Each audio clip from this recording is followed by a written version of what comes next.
Bonjour les amis, aujourd'hui nous allons voir une plante qui a été oubliée de tous les jardins et qui pourtant est extraordinaire tant elle a des vertus et peut parfaitement être consommée. Il s'agit tout simplement du cirse maraîcher juste devant moi, qu'on appelle aussi dans certains cas le chardon maraîcher ou le cirse faux épinard. C'est une plante qui est assez intéressante puisqu'elle a de nombreuses vertus médicinales et en plus elle est parfaitement comestible. Donc voyons ensemble un petit peu les différentes vertus et les bienfaits qu'on peut tout à fait tirer de cette plante. Le cirse maraîcher est une plante facile à reconnaître. Elle pousse environ entre 50 cm et 1,50 m comme on peut le voir ici. Elle va avoir en effet ces grandes tiges qui auront les fleurs au bout de ce que l'on appelle donc la hampe florale. Et le moins qu'on puisse dire, c'est que les fleurs sont faciles à reconnaître. On voit bien totalement la caractéristique de cette plante de la famille des Astéracées, qui n'est autre que la famille des anciennement composées. Les marguerites par exemple font partie de cette famille et on comprend parfaitement pourquoi on l'appelle le chardon, puisque sa fleur, voyez-vous, est une inflorescence, c'est-à-dire une réunion de différentes fleurs qui en effet va avoir des floraisons très jaunes à blanchâtres sous la forme en fin de compte d'un petit chardon. Et c'est un élément de reconnaissance assez facile à avoir puisque, comme vous le voyez, elles vont être regroupées sur le bout des différentes tiges. On appelle donc ça une floraison terminale. Et cette fleur va aussi avoir un rôle écologique très important puisque de nombreux insectes pollinisateurs vont venir se rassasier du nectar. C'est donc une plante mellifère qui va donc attirer énormément d'insectes, notamment aussi des abeilles, mais aussi des papillons, pour maintenir une biodiversité au niveau directement des écosystèmes dans lesquels cette plante va pouvoir pousser. Et un autre élément qui va beaucoup nous aider à la reconnaître, c'est tout simplement les feuilles.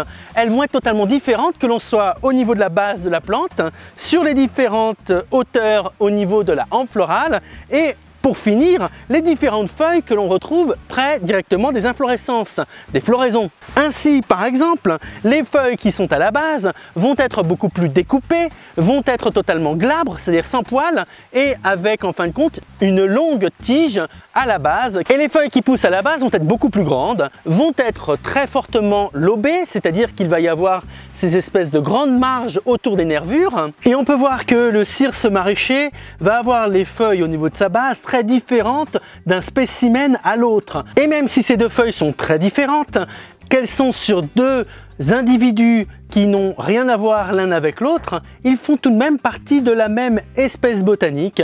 Ils font tous les deux partie du Cirsium oleraceum qui aura en fin de compte, comme vous pouvez le voir, vraiment une feuille très différente d'un individu à l'autre. Donc on aura beaucoup de mal à l'identifier si on a uniquement que des feuilles, notamment au niveau de sa base. Les feuilles qui se trouvent au niveau du milieu de la plante, c'est-à-dire qui sont directement rattachées à cette tige qui va porter les différentes fleurs, vont être elles aussi différentes de celles de la base. Elles sont plus petites, elles vont avoir cette particularité de faire à peu près 15 à 10 cm de long, elles vont être terminées par une pointe et vont avoir des dents plus petites elles aussi. Mais elles vont surtout avoir un système d'accroche au niveau directement de la tige qui porte les différentes fleurs qui sera différente et que l'on peut parfaitement appeler embrassante ou engainante. C'est un système en fin de compte qui va totalement entourer la tige qui porte les différentes fleurs et qui va être caractéristique en fin de compte de l'espèce. Et le troisième type de feuilles qui va nous aider à bien les reconnaître,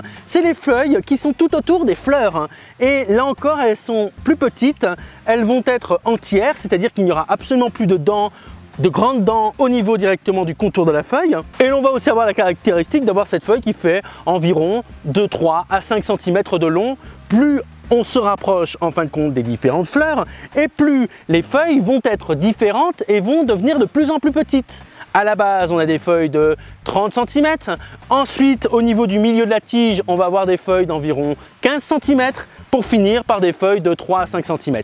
Vous voyez, on va avoir des feuilles qui sont totalement différentes plus on se rapproche en fin de compte des fleurs. Il est aussi intéressant de voir que sur ce polymorphisme, ces plusieurs types de formes au niveau des feuilles, l'on va quand même avoir différents éléments qui vont être totalement commun à ces trois types de feuilles. D'une part, elles n'ont aucun poil au niveau directement de la surface de la feuille, mais elles vont aussi avoir des toutes petites dents, presque des filets que l'on retrouve tout autour du contour de la feuille. Après la floraison qui arrive à peu près au mois de juin jusqu'à maintenant au mois de septembre, on va avoir aussi la production de différents fruits, mais aussi de graines. Regardez bien, nous avons en fin de compte ici différentes graines qui vont être en fin de compte fournies avec différentes papules qui sont des sortes de petits cils autour directement des graines et qui vont les aider tout simplement à s'envoler dans leur environnement.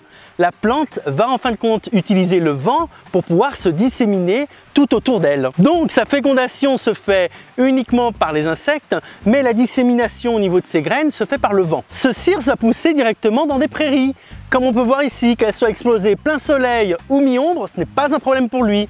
La seule chose qu'il va pouvoir exiger, c'est un sol très particulier. Il n'a besoin que d'un sol humide. Et en fin de compte, c'est ça qui va déterminer sa répartition au niveau de la France.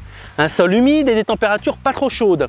Donc tout simplement, on aura beaucoup plus de mal à trouver ce cirse dans les différentes régions du sud et de l'ouest où il est totalement inexistant. On le retrouve évidemment dans les régions beaucoup plus fraîches, au nord, au nord-est et notamment en Savoie et dans les différents débuts des massifs alpins où il va retrouver une fraîcheur et il va notamment pouvoir pousser près des bords des rivières. On retrouve même ce petit chardon, non pas uniquement qu'en Europe, mais aussi en Asie. C'est donc une plante qui peut pousser à peu près jusqu'à 2000 mètres d'altitude. Elle a une répartition très inégale. Donc si vous cherchez en fin de compte à avoir différents exemplaires, vous pourrez tout à fait les retrouver sur les différents terrains argileux qui évidemment acceptent parfaitement l'humidité, dans les différents bords de rivières, directement près des chemins ou dans les fossés, où elle pousse de façon tout à fait spontanée et où elle n'a absolument aucun problème d'adaptation puisqu'il y a de l'eau en quantité pour lui permettre directement de se développer durant toute la période estivale. Mais je ne vous ai pas encore parlé des différentes particularités que l'on peut avoir au niveau de cette plante qui s'avère être comestible. On le retrouve notamment dans son nom scientifique, le Cirsium oleraceum. Oleraceum qui veut dire plante cultivée, que l'on peut aussi mettre plante potagère. Donc en effet, c'est une plante qui était autrefois très utilisée, notamment par rapport aux différentes parties qui la composent, puisqu'elle est tout à fait comestible. On en veut pour preuve notamment les récoltes de racines qui se fait à cette période au mois de septembre et qui sur les jeunes exemplaires est assez tendre et peut parfaitement être cuite ou tout simplement être réchauffée au niveau directement du four. Mais cela va aussi être évidemment au mois de juin avant que les floraisons ne commencent sur ces jeunes tissus très tendres la consommation évidemment des feuilles qui elles aussi peuvent tout à fait être cuites ou crues, que l'on cuisine dans certains cas comme des épinards, d'où son nom dans certaines régions de cirse faux épinard. Pour les plus téméraires d'entre vous, sachez-le, la fleur, l'inflorescence peut parfaitement elle aussi être mangée. Mais ce sera uniquement la base en fin de compte, il faudra enlever toute cette inflorescence pour uniquement garder le fond. Et c'est assez fastidieux puisque c'est très long, mais il semblerait qu'il ait un goût de fond d'artichaut et ça peut parfaitement accommoder de nombreuses salades.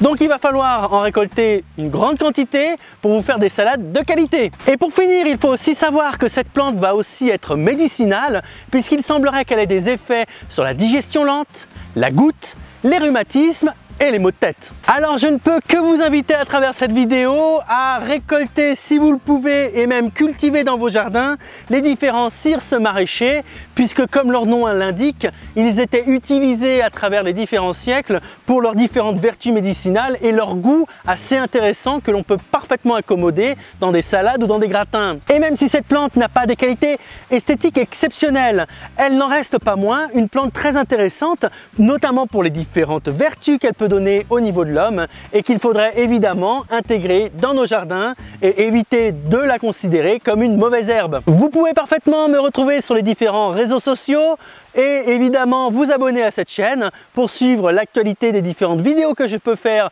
notamment sur le monde botanique en général. Vous pouvez parfaitement aussi me laisser un petit commentaire directement sous la barre de cette vidéo. J'adore répondre à vos différents questionnements. Soyez toujours ouverts aux différentes curiosités botaniques qui sont autour de nous. D'ici là, portez-vous bien. À très bientôt les amis. Au revoir!